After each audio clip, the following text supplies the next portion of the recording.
I now look to Dr. Andrews to close the case for the proposition.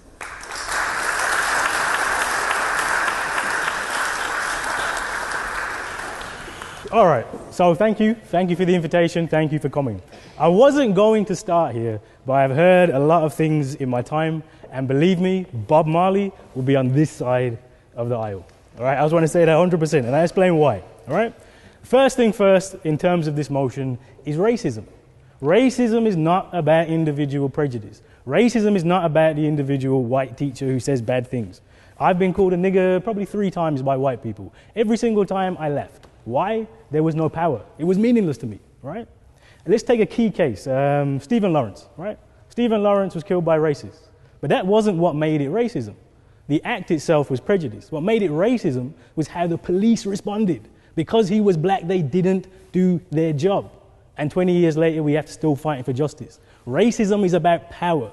It is about structures. And that is how we have to analyze it. Not in terms of individual prejudice and these ideas, not in terms of it's in terms of numbers, in terms of inequalities, in terms of unemployment, it's in terms of university inequalities, which are actually worse than school inequalities, right? And when we look at this, and we look at the society as a whole, I'm reminded of what Malcolm X said, and not when he came here actually, it was a year after he came here. He said that the West, America, Britain, can no more provide freedom, justice, and equality than a chicken can lay a duck egg. And that's important. Racism is at the DNA, is at the heart of this country. We say Britain is, of course Britain is racist. That's the most obvious thing you could ever say. Britain is not only racist, it is built on racism and perpetuates racism on a daily basis, right? The 3 pillars of this country are genocide, slavery, and colonialism. That's a story you won't hear, but it is the truth. All of the wealth, this wonderfully esteemed place we are in today, is built on genocide, slavery, and colonialism. It is maintained on colonialism. It is maintained on racism. And as has already been said today by the other side, I think it was, the school system, what's the role of the school system? Is to perpetuate the society. So once you show indisputably that Britain is based on racism, then the school system can only perpetuate racism because this is the purpose of the school system. And this is really important to separate education from schooling. Now I agree, education is wonderful. I love education. But schooling is a different thing. And what you get from nursery, primary school, secondary school, university, that is schooling. It is a system which is meant to control you. It is a system which is meant to perpetuate the inequalities in society. The venerable colleagues that the opposition mentioned here, Nkrumah, you could mention George Padmore, all these revolutionaries, they may have been schooled in a colonial system, they were educated outside of it. And they were educated to understand that that system can never provide freedom, justice, and equality in the same way that a chicken can never lay a duck egg. So let's look at the school system. Let's look at the school system, right? And let's look at the inequalities in the school system. Has it got any better? Now, in some ways, you can look at the stats and say this improvements, that improvements. Other ways, however, let's look at exclusions. Let's look at attainment. But let's actually shift the focus to here, to the university, as I said. I mean, you've got all these wonderful cases of students, Indian students, Chinese students doing really, really well in schools. Guess what? They come to universities like this university, if they can get in. And what happens? The biggest inequality in schooling now is in the gap between white students are far more likely to get a 2-1 in the first than non-white students, even if they come in with all this wonderful schooling, right? What does that tell you? That tells you it's an institutional problem. Dr. Du Bois said quite profoundly, a system can never defend the people it was not supposed to protect. The point of schooling has never been to make it more easier for people like me to succeed. The point of schooling has always been to make it much more difficult for us to succeed.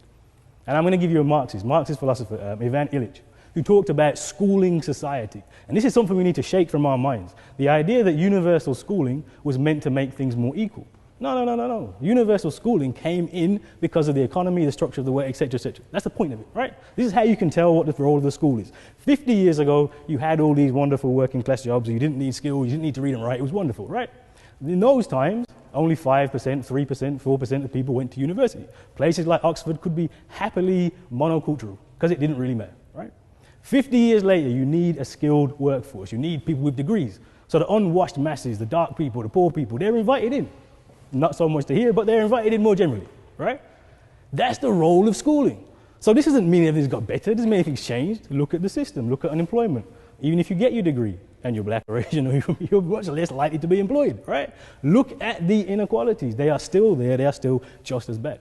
And what we should never do, and this is the point where Illich is talking about with credentials, right? So what this does is, giving out credentials, everybody has universal education, that actually makes it worse, because now you are justified in your place. I have a PhD, I therefore should get a good job. If you don't have a PhD, if you don't have 5 GCSEs, and you're fair enough. Of course you don't deserve to have a good job. Of course you don't deserve to be in a place of esteem. So we hand out these credentials, but hang on a second, the credentials they're not gained fairly. Much more difficult if you're working class, certainly. And no one would say that working class have it easy in the school system. Of course they don't. And they never have either. This idea that this is something new, that somehow working class boys, this white working class has skipped through, nonsense. It's always been the case. Because guess what? The system is also classist, but it's very, very racist as well, right? So once you hand out these credentials, you're stuck. So I was a young man, came to my university from a poor background, black boy, got a first, came out, he's like, I got a first in business, I'm applying for this internship, can't get on the internship because he did a B.Tech.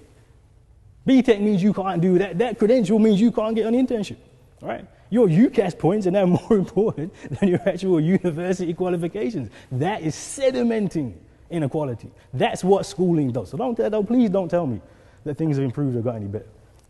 An important part of this debate, So an important part of this to also then think about, because this happens a lot, right? I'm black, I'm African Caribbean boy. I'm an African Caribbean boy from Birmingham who went to a pretty terrible school. But look, I've made it, right? I'm here with my nice suit on in Oxford, I'm a professor, blah, blah, blah, right? But that's the wrong attitude, right? This is not about the few of us. Because the credentials are more difficult for black people and poor people, etc., to get, that doesn't mean the system has somehow got better. It doesn't mean the system has somehow improved, right? Because there's a few more black people in higher places, doesn't mean the system has improved. Because actually, for most people who look like me, the unemployment rate for people who look like me in Birmingham is 50%. Young black Caribbean boys in Birmingham, 50% unemployment. That's crisis level. That's third world level unemployment in our cities in this country. So please do not tell me that anything has got any better.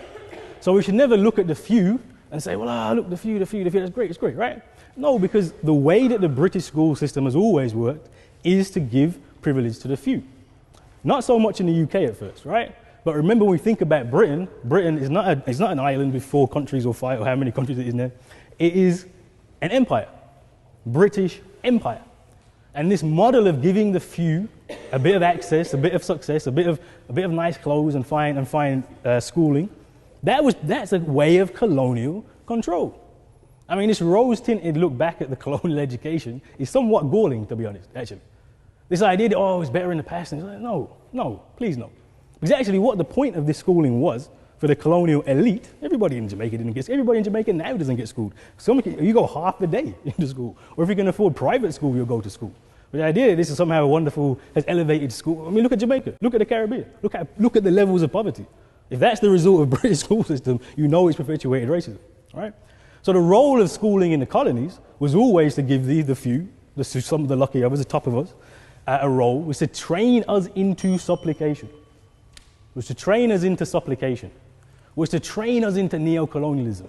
That's how you maintain a colony, right? You train the people who run the colony, and then they run the colony exactly how you want them to run the colony. All these great leaders of independence, they were basically handed over the place. Here, have Jamaica, have Nigeria, have it. Because you're going to run it the same way we run it. So they're trained in neo-colonial economics. They're trained in structural adjustment. And they're trained in corruption. We like to blame Africa for corruption. These leaders we're blaming for corruption, the leaders that our school system has taught. Right? There's basically a conveyor belt that goes from the third world through institutions like this, the people who can afford it, and they get trained into neo-colonial economics, and that's why the countries are as poor as they are today, because the British school system teaches the people who run those countries. This is how the British school system perpetuates racism. That is the heart of racism, that the West is superior, the West is best. And all these other poor countries, you just have to supplicate yourselves Point of information here. Supplicate yourselves to us. And the evidence of this is clear, because this isn't just a struggle. I end on this. This isn't just a struggle here Rose must fall starts in where? South Africa, British schooling system.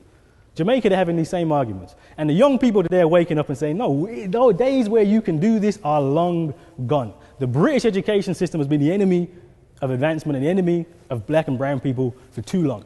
And just to paraphrase Malcolm X to finish, the days are long gone when we allow the enemy to educate our children. Thank you.